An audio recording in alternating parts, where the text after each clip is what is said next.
Ya, itu saja yang bisa disampaikan. Insya Allah selanjutnya kita akan tidak ada tambahan ataupun ada yang perlu kita diskusikan. Silakan. Kaitan dengan tadi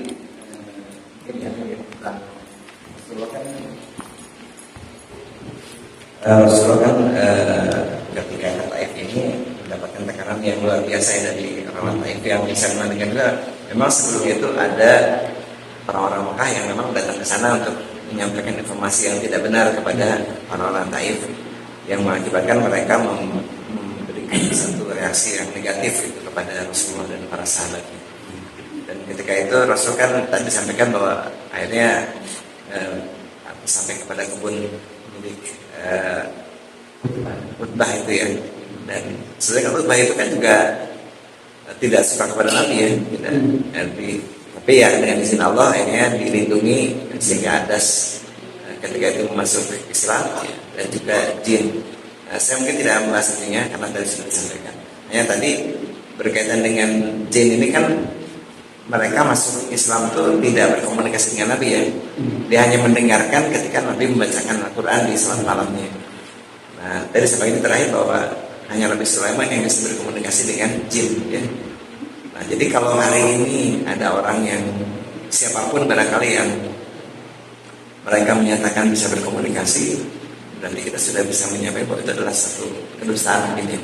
Apakah seperti itu? Atau memang ada orang yang katanya punya indera kesekian sehingga bisa berkomunikasi dengan di luar dari manusia. Bahkan saya tahu bahwa jin itu kalau dia masuk ke dalam ruang manusia dia akan mati kan, tidak akan, kan dia ruang itu adalah ruang jin kan, bukan ruang manusia. Nah kira-kira bagaimana nih pendapatnya ini? Mohon maaf nih keluar dari konteks. Terima kasih. Jadi yang disebutkan Tuhan Nabi Sulaiman itu bahwa tidak ada lagi tidak boleh lagi ya, tidak berharap pada Allah bahwa tidak lagi yang seperti kerajaan yang bisa melindungi jin manusia. Kalau berinteraksi manusia memang masih bisa dengan jin. Ya salah satunya disebutkan dalam Al-Qur'an. Inna kana rijalun minal jinni ya'uduna bi rijali minal insi ya'uduna bi rijali minal jin. Jadi ada orang manusia yang minta perlindungan kepada jin. Dan Rasulullah juga pernah lihat di Abu Hurairah gitu kan ya. Rasulullah ketika diikat gitu. Tapi Rasulullah tidak dilanjutkan. Begitu juga ada dukun jin dulu gitu kan, di Yaman gitu kan, yang dia tidak pernah datang lagi. Kenapa? Oh, ternyata kan ada sudah dari Nabi. Jadi kalau interaksi bisa saja, hanya tidak boleh dilanjutkan. Karena orang-orang ada juga yang berinteraksi dengan jin, ya. Ya mereka akhirnya bersekutu untuk musyrikkan kepada Allah. Nah yang tidak boleh itu ya tadi, kalau kita hanya berinteraksi dan ujung-ujungnya apa sih keuntungannya? Karena jin itu kalau berinteraksi dengan manusia, yang mereka kalau yang jinnya muslim kan tidak berinteraksi gitu kan, seperti tadi di kasus Rasulullah SAW. Berarti yang berinteraksi itu adalah jin-jin yang kafir. Ketika jin masuk kepada alam manusia, maka berlakulah hukum fisiknya. Karena jin itu kan goib. Ya seperti Rasulullah kan ketika yang diikat itu diikat di tiang masjid ya, atau diikat di tiang masjid gitu kan. Ketika jin itu akhirnya kan dilepaskan oleh Rasulullah. Jadi dia akan, dan bahkan ketika masuk itu kan ketika lebih luar ya, jin itu kan bisa masuk dalam lapis manusia itu kan seperti binatang, dan itu ketika dia bisa mati ya, ketika sama hal lebih luar kan ditebas mati gitu kan, dalam bentuk binatang. Itu lihat intinya apa, ininya apa, pakainya kan dalam bentuk anjing gitu, seperti itu. Jadi kalau interaksi masih mungkin bisa, tapi tidak boleh sebetulnya kita itu interaksi. Apa sih keuntungan interaksi dengan jin? Karena jin yang mau interaksi dengan manusia berarti jinnya jin kafir. Kalau jin muslim itu ya dia urusannya di sana masing-masing, kan tidak ada urusan dengan manusia. Dan jin itu kan kalau interaksi dengan manusia minta pertolongan pasti ada syaratnya gitu kan. Biasanya syaratnya yang dari yang ringan untuk menyediakan makanan sampai akhirnya tidak sholat, tidak tidak melakukan maksiat seperti itu. Jadi jin itu bisa masuk ke alam manusia itu dalam bentuk fisik, gitu kan.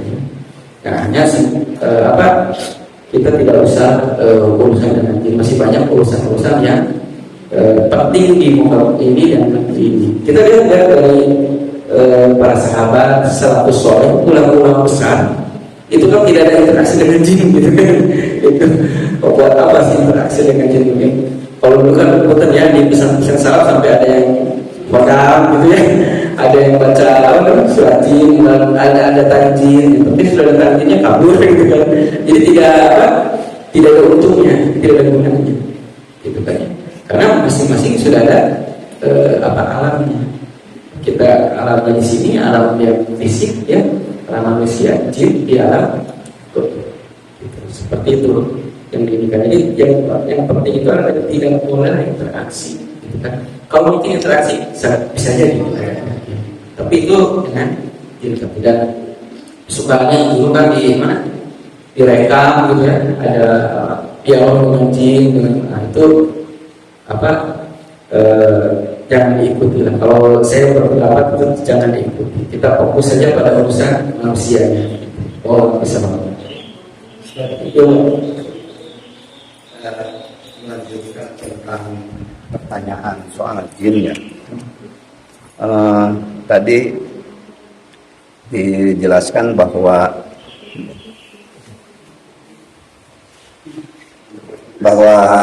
diantaranya jin juga ada yang masuk Islam begitu. Nah, kemudian yang saya pertanyakan, bagaimana jin ketika sebelum masa Nabi Muhammad gitu. Karena kalau tidak salah di dalam Al-Quran surat Al-Hijr ayat 27 kalau tidak salah, al-jannu khalaqnahu min qablu ya, kalau tidak salah. Min qablu min samumin kalau tidak salah. Ya, pokoknya dilihat di situlah. min samum Ya, min nari jakum ya. Nah, satu itu, dan kedua, sejauh mana yang artinya kan sangat tipis gitu kalau seandainya meminta pertolongan ke jin dengan komunikasi dengan jin gitu. Karena mengenai komunikasi itu kan artinya relatif gitu ya, apakah minta pertolongan atau bagaimana. Soalnya sampai saat ini masih banyak juga orang-orang yang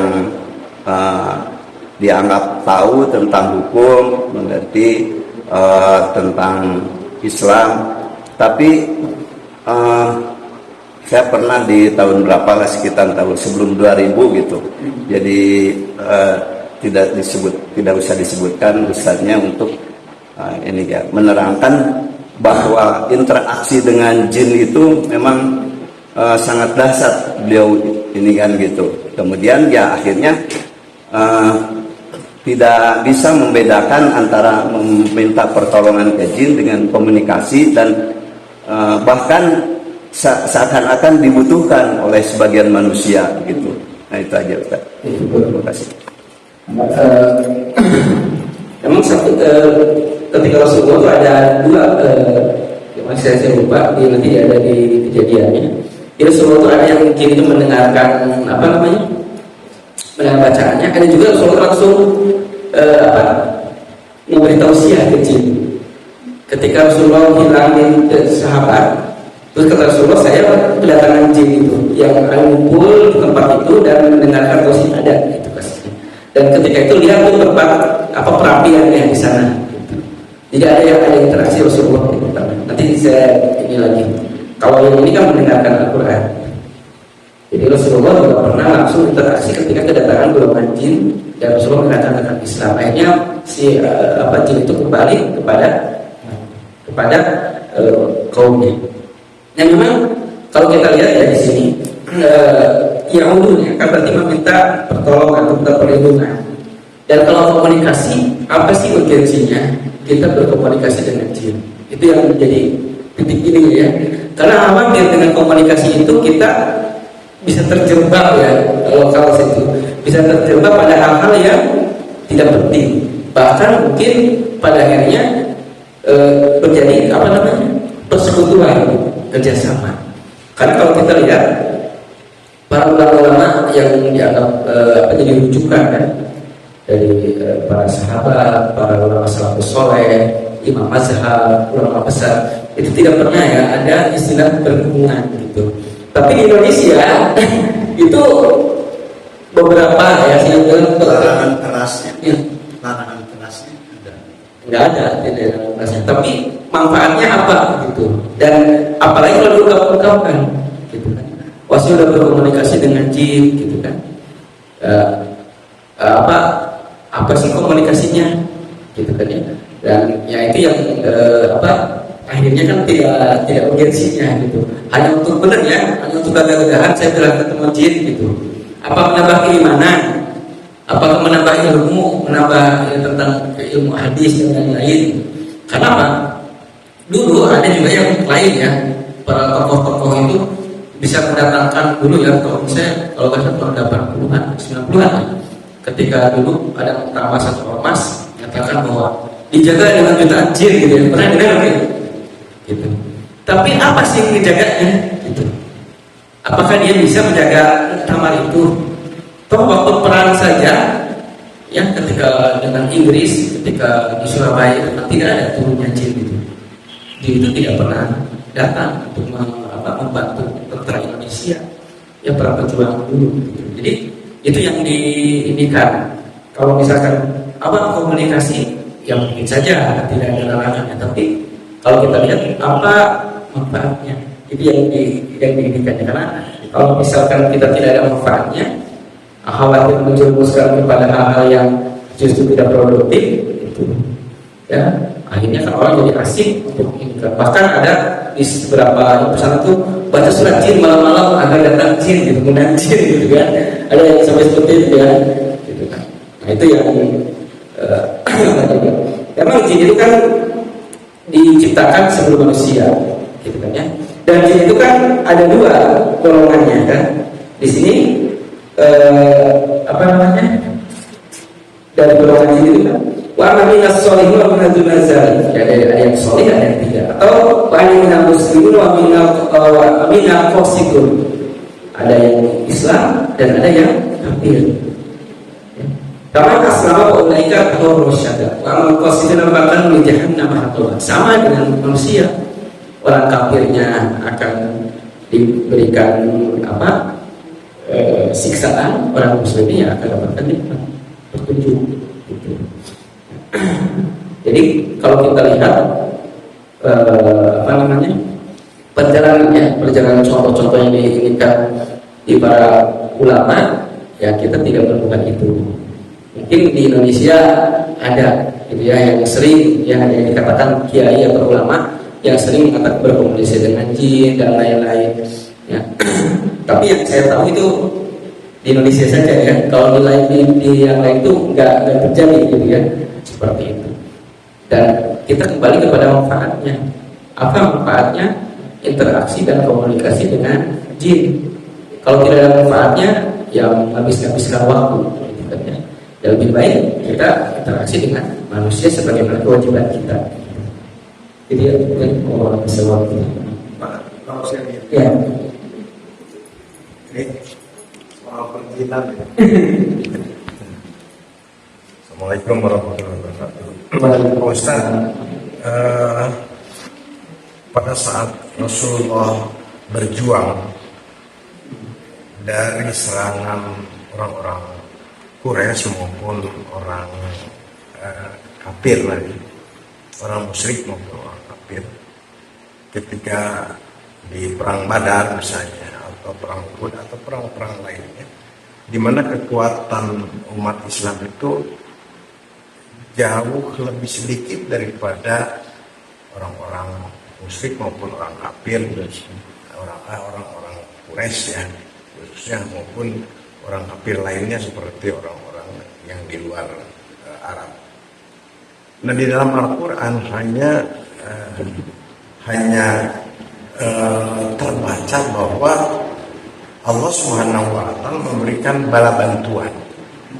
Nah, bala bantuan di situ ditegaskan para malaikat, tetapi tidak pernah dijelaskan mengenai bagaimana kontribusi orang-orang jin yang Islam di dalam perang itu.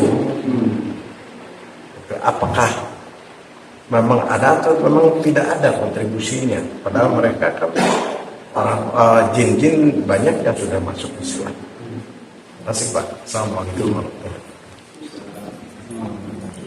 Yang tadi dikatakan bahwa setelah Nabi Sulaiman itu memang tidak ada lagi Rasulullah ataupun umat yang seorang yang akan berinteraksi atau meminta bantuan pada jin.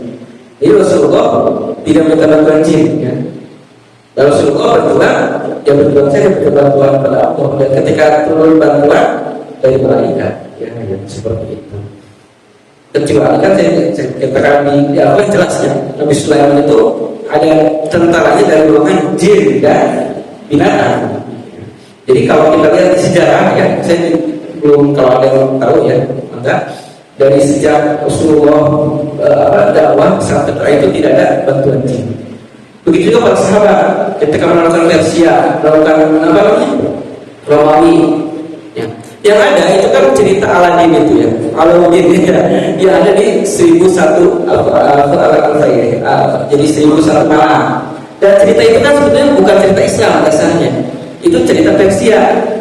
Kalau Bapak lihat, Bapak Ibu lihat bukunya yang terjemahannya, itu bukan cerita Islam sebetulnya, cerita Persia, tapi ada buku Islamnya. Ya. Jadi terjemahannya bahkan banyak ada hal-hal yang betul ya, porno yang betul gitu kan, cerita. Jadi itu bukan jadi rujukan, ya. Dan tapi karena populer dan karena orang kita menceritakannya dan masuk, akhirnya kan masuk pada pikiran kita seakan-akan betul Harun al-Rasyid Baghdad itu pernah dipindahkan istananya oleh jin. Tidak ada ceritanya itu. Ya. Zaman Harun al-Rasyid ketika perang dengan Romawi dengan apapun tidak ada pernah bantuan dengan jin. Sampai ya saya jangankan jauh-jauh, ya zaman Indonesia waktu perang dengan Jepang, ya, atau perang dengan sekutu, ya istilahnya yang perang dengan sekutu yang perang Nahdien yang dipimpin oleh Syekh Hasyim Asy'ari itu di Surabaya, itu kan tidak pernah ada ceritanya. Saya belum tahu ada ceritanya. Bantuan dengan jin. Walaupun sebagian orang Nahdien ada yang baik bisa mendatangkan jin. Itu kan dekat ya, tahun 1945 ya, ketika 10 November. Ya. Itu tidak ada bantuan jin. Mereka berjuangnya dengan ini, bahkan ribuan orang syahid di sana. Jadi kita bisa melihatnya seperti itu. Kalau ada minoritas, nah, saya mengatakan katanya minoritas yang dianggap kiai ulama, kita bandingkan dengan para ulama Imam Syafi'i, Imam Maliki, Imam Hanafi, Imam Hajar, Ibnu Taimiyah, Imam Ghazali, itu tidak pernah ada seperti itu. Bahkan golongan sufi tasawuf itu juga tidak pernah memberikan suatu ini kan tentang dengan interaksi dengan jin. Coba kita lihat kitab-kitab Ihyaulumuddin, ya, atau Al-Hikam, justru enggak. Ta'aluknya dengan Allah saja. Ta'aluknya itu kan kayak gitu. Jadi kalau ada ajaran seperti itu, ya saya khawatir itu adalah ajaran dari luar. Ya seperti 1001 malam itu kan dari Persia. Di Indonesia juga kan kental sekali dengan jin dengan ini. Jadi bukan dari ajaran Islam, gitu kan ya. Yang bisa ada percaya kan kita dari mana? Dari sini ke gitu kan ya. Terus yang di masjid yang dipindahin dan lain-lain. Itu hanya kepercayaan yang bukan dari Islam. Kalau Islam sendiri, ya saya tidak menemukan ya, baik dari kitab-kitab ataupun yang terjadi dalam para ulama, ya. Ataupun para mujahid yang perang salib juga tidak ada. Yang cerita 900 malam di Al-Asyiyah juga kenyataan kan tidak ada, gitu. Tidak ada yang interaksi dan hanya masalah hiburan ya, film yang terus yang masuk pada alam bawah sadar kita yang mengatakan jin bisa diminta tolong, apa tuyul ya, tuyul itu kan bisa ngambil uang gitu. Padahal kan kalau bisa ngambil uang tinggal ngambil barang aja gitu kan. Tapi kenyataannya kan ada yang pernah ngambil tuyul, ngambil kembang kan nggak ada. Kalau orang yang ada tuyul bisa kaya, anunya berapa? Misalkan sini ada yang tuyul misalkan ya, bisa kaya 1 miliar, uangnya dari mana coba ngambilnya? Kalau udah hilangnya 1 miliar di sini, gitu kan? Tetap aja itu hanya muncul kepercayaan-kepercayaan sudah nempel pada kita dan itu diikuti sudah nempel dalam bawah sadar kita. Jadi kalau disebutkan bagian dalam amal bima anzalallahu kalau alfaina ma alayhi abaana. Jadi kami sudah dapat dari bapak-bapak terdahulu. Itu memang susah ya untuk merubah itu. Gitu kan? Karena kalau begitu maka umat Islam tidak akan bisa maju kan? Karena kita masih terjebak pada pesan-pesan nenek moyang yang bukan dari Islam seperti itu. Dan alhamdulillah sih sekarang itu tidak ada lagi ya. Kalau dulu orang bisa bangga ya, saya punya hodam jin gitu. Sekarang tuh mungkin ulama atau mengatakan kiai-kiai itu malu kalau sekarang ngikutin saya pernah hodam jin, saya punya jutaan jin, itu sudah malu sekarang. Kalau dulu waktu saya SD SMP itu sering baca di kolom di televisi atau di koran itu gerakan jin gitu kan, seperti itu. Sekarang kalau kita lihat ada nggak? Kalau yang itu langsung diserang gitu biasanya gitu kan. Karena memang sekarang mungkin pemahaman dari masyarakat sudah lebih baik tentang jin. Ya. Jadi seperti itu Pak. Jadi memang tidak ada istilahnya bantuan jin gitu para orang. Yang ada itu justru jin itu yang membantu kepada kafir kan, yaitu iblis gitu kan ya. Atau ketika di Taif ya, yang di ketika kalau dibalik ngebajatuin patung kan ada yang jalan yang hitam begitu kan, sama dibalik kan itu pas gitu kan. Ada perempuan pengajar hitam itu memang jin yang sengaja ada di berhala itu. Tapi kalau dia masuk pada alam nyata ya bisa ditebas dengan pedang.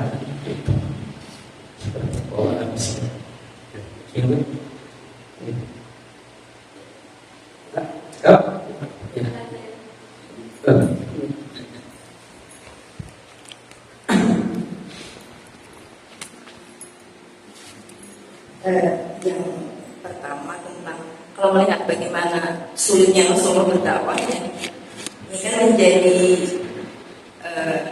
ya pelajaran buat kita tidak mudah ternyata berdakwah gitu.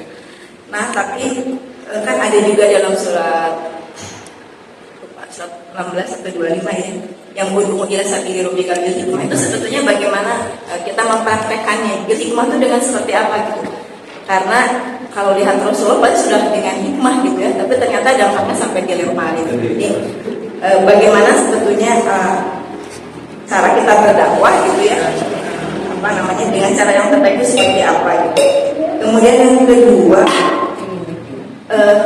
apa sebetulnya implikasinya ketika Rasulullah sedang kesulitan, kemudian tiba-tiba muncul malaikat penjaga gunung gitu ya. Itu kan apakah hiburan atau justru membuat kita jadi tenang, nanti juga ada yang akan menghancurkan gitu ya.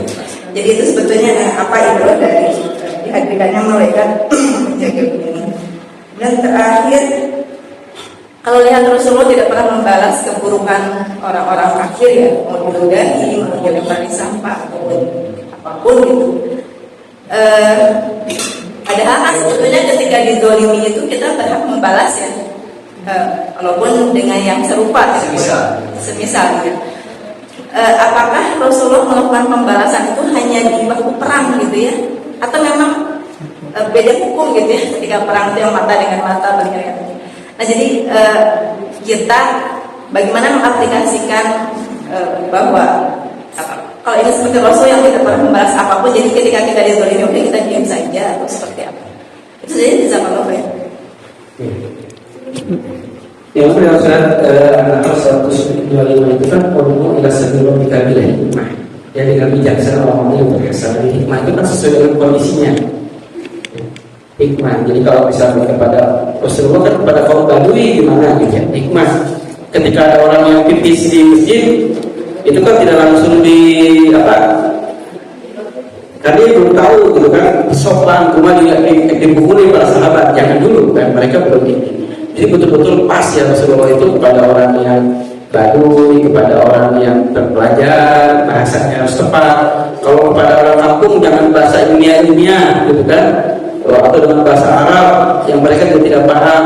Ya, jadi itu hikmah itu adalah dengan kondisi yang sangat bijaksana sesuai dengan kondisi orangnya, sesuai dengan pengetahuannya, sesuai dengan karakteristiknya. Ya, bawa ke orang Sumatera, ke orang Jawa, ke orang Sunda, itu beda-beda seperti itu. Terus yang kedua, tadi berdatang malaikat. Ini sebetulnya menunjukkan bahwa ini adalah Rasulullah. Tapi Rasulullah itu tetap melakukannya. Apa? Kalau Rasulullah bisa, kalau Rasulullah mau ya, katakanlah itu ketika malaikat itu jadi Rasul ini ya hubungannya dengan Allah melalui malaikat. Jadi menunjukkan itu saja. Karena kenyataannya kan kalau Jibril itu berapa tingginya itu? Jibril itu mempunyai 600 sayap. Satu sayapnya bisa menutupi bumi ya, dan di situ. Kalau misalkan Rasulullah mau perang Badar, cukup saja sama Jibril itu habis gitu kan. Jangan perang Badar, perang sama Romawi saja cukup dengan Jibril. Tapi kan itu tidak dilakukan karena nanti susah untuk diikuti. Lakukanlah fi Rasulillah uswatun hasanah. Tapi kenapa ada Jibril, kenapa ada malaikat? Itu menunjukkan bahwa betul ini adalah Rasulullah sebagai ilmunya. Yang terakhir adalah tadi apa? Belasan. Ya memang membalas itu kan dulu ketika Hamzah dimutilasi oleh ini. Rasulullah kan sebagai manusia dia ada yang katakan saya akan melakukan itu untuk 10 orang, gitu kan. Tapi kan itu oleh Allah. Jadi kalau mau balas itu sama, itu satu. Tapi kenyataannya Rasulullah itu jarang dipakai untuk membalas itu. Kebanyakan Rasulullah itu apa? Justru tidak membalasnya, justru kenyataannya kan hidup tidak dimutilasi sebagai pelakunya. Kan kalau oleh Allah sudah diizinkan itu kan boleh membalas, tapi harusnya semisal.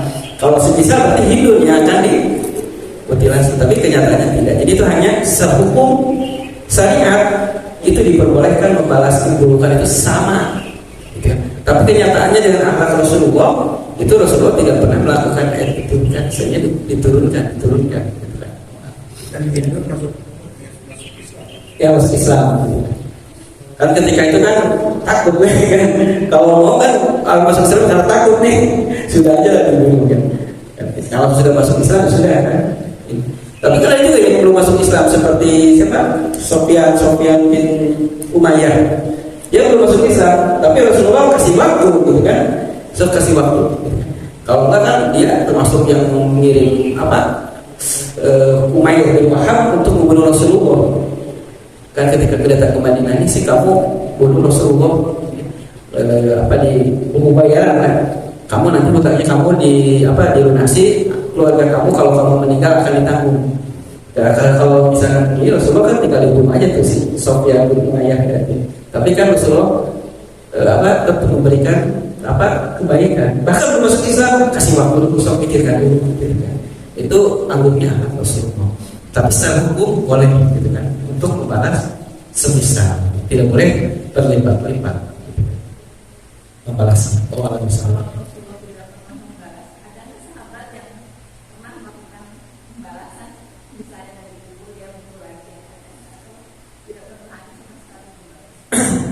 Yang jelas kalau para sahabat ada ya kan kalau dalam peperangan ya sangat jadi peperangan ya yang paling terjadi kan di peperangan. Kalau di luar peperangan saya tidak ini ya di luar peperangan. Hanya kan kalau mencontohkan oleh Rasulullah biasanya para sahabat ikuti juga gitu kan. Kalau bisa di peperangan kan seperti siapa Abdullah bin Mas'ud ke siapa Abu Jahal gitu kan. Itu kan Bilal ke Umayyah bin Khalaf karena kan dulu pernah menyiksanya. Tapi kan itu terjadi di peperangan, gitu kan. Walaupun sudah dihalangi karena di peperangan itu kan yang sah, gitu. Seperti itu. Tapi di luar itu, alamnya mungkin. Ini jadi alam. Jadi istilah dulu kan ada di agama yang lain kalau dikasih buku di kanan kasih pikir gitu kan ya. Rasulullah itu kan tidak itu sebetulnya. Ya sudah diinjak-injak, sudah diinit ya, memberikan tetap kebaikan. Jadi karena sudah ada punya, mohon kasih atas perhatiannya. Semoga kita bisa mendapatkan manfaatnya. Yang mananya dari Allah, yang salah dari salah pribadi saya. Kita sama-sama tutup dengan doa. Alhamdulillahirabbil alamin, hamdan syakirin, hamdan na'imin, hamdan jami'in. Ya Rabbana lakal hamdu wa lakal syukru kama yu'til kalimat bismillah. Allahumma salli ala sayyidina Muhammadin wa afiyatan fil jasad wa ziyadatan fil ilmi wa barakatan fil rizqi wa tawbatan qabla al-maut wa rahmatan inda al-maut wa maghfiratan ba'da al-maut. Allahumma hawwin 'alaina bis-sakaratil maut wa najatan minan nar wa rahmatan min hisab. Allahumma hab lana min azwajina wa dhurriyyatina qurrata a'yun waj'alna lil imam. Allahumma ighfir lana dzunubana wa liwalidina wa limasakhina wa limu'allimina wa liman haqqun 'alaina wa liman ahaba wa sami'na kafil muslimin ajma'in. Allahumma wassalatu Rabbana atina fid dunya hasanah wa fil akhirati hasanah wa sallallahu ala sayyidina Muhammadin wa alihi wasallam. Alhamdulillahi rabbil alamin. Itu dengan doa